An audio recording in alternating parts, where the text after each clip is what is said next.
There was a day in 1869 when two sets of rails met in the middle of the desert. And in that instant, crossing a continent stopped taking months and began to take days. An entire nation was born right there. Things you've never seen, now revealed. This is how the world moves. On the 10th of May, 1869, in an empty stretch of desert in Utah, two steam locomotives crept slowly toward each other face to face until they nearly touched. Around them stood hundreds of officials, dignitaries, and exhausted workers.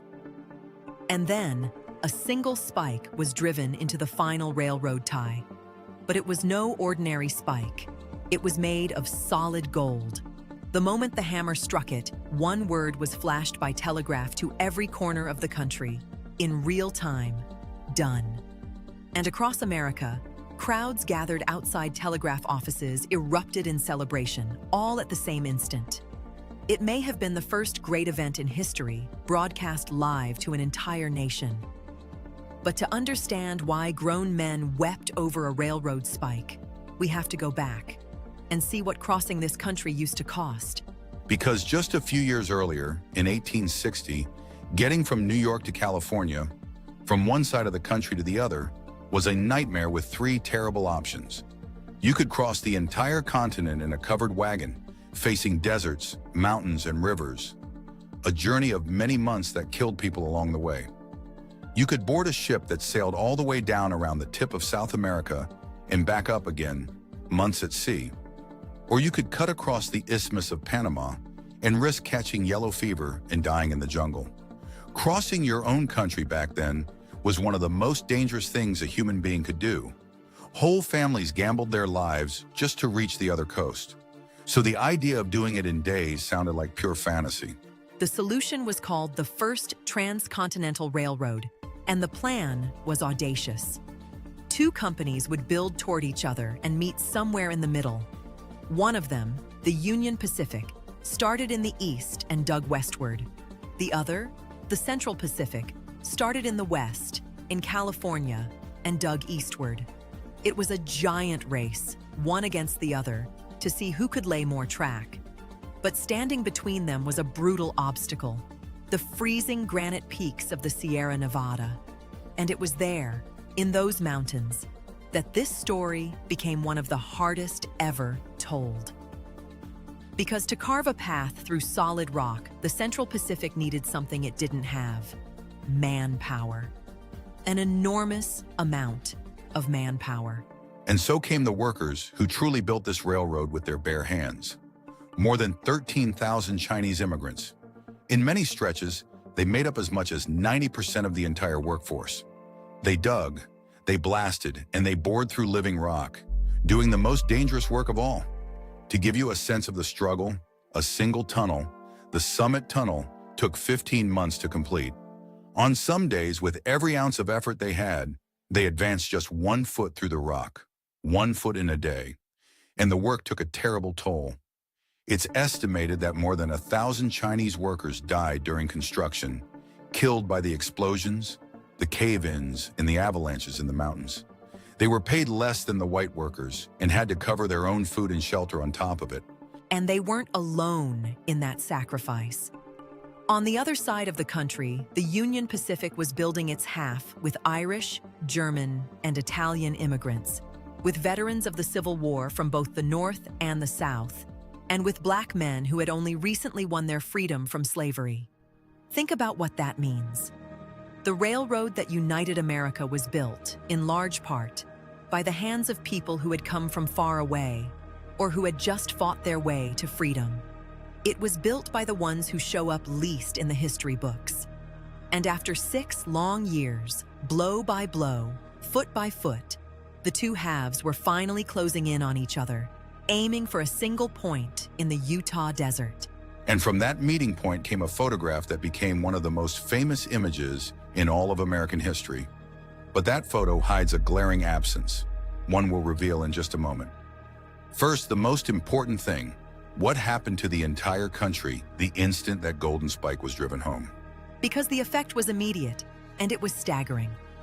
Remember that journey of months, the dangerous one we described at the start. Overnight, it became a journey of about 7 days. 7 days to cross the entire United States, from New York to San Francisco. And it wasn't only for the rich. A ticket in the simplest class, the so-called emigrant class, a hard wooden bench, cost just $65. Suddenly, a country that had been almost impossible to cross was within reach of anyone with a little courage and a cheap ticket.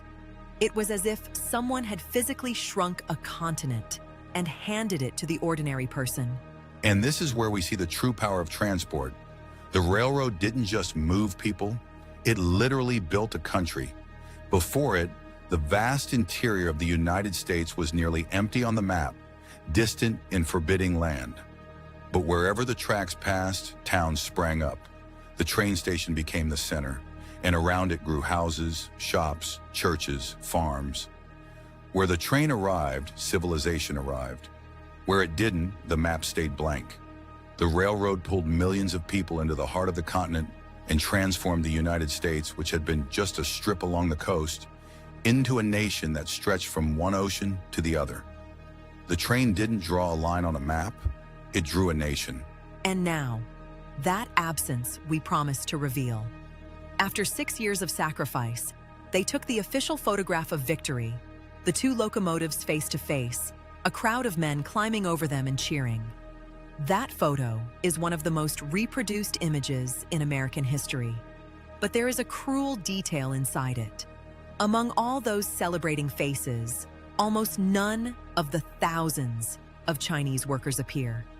The men who had been 90% of the labor on the hardest part of the line, who had died by the hundreds in the mountains, were largely left out of the official portrait of the triumph. They laid the rail, but they were erased from the picture. It's a reminder that, so often, the people who build history are not the ones who get the credit for it. And if you step back and look at this whole story from a distance, you'll see that it's a mirror of everything we tell on this channel. A new way to move people appears. At first, it's expensive, brutal, and it costs lives. But once it's finished, it doesn't just change the journey, it changes the world. It decides which cities are born, which people meet, which country grows. The very same thing had happened with the ships that crossed the oceans, and it would happen again, decades later, with the airplane. The Transcontinental Railroad was just one chapter of a much larger story. The story of how humanity, never once stopping, keeps shrinking the distance between people. So the next time you board a train, or look at a map of the United States and see all those cities scattered across the interior, remember the golden spike of 1869. Remember the hands that bored through rock at 1 foot a day. Remember the ones who died in the mountains and were erased from the photograph. And remember that a journey of months became a journey of days. And that this alone was enough to give birth to an entire nation. Because every single time humanity finds a new way to move, a new world opens up. And that is exactly why we look in detail at how the world moves. Now tell me in the comments, have you ever taken a long train journey? And what struck you most in this story? The golden spike, or the workers who were erased from the photo? Write it down. I read them all. If this story moved you, leave a like, subscribe, and share it with someone who loves history. It's what helps this channel grow. And don't miss the next episode, the ships that carried millions of immigrants to the New World, and the breathtaking crossing our ancestors endured. See you there, here on How the World Moves.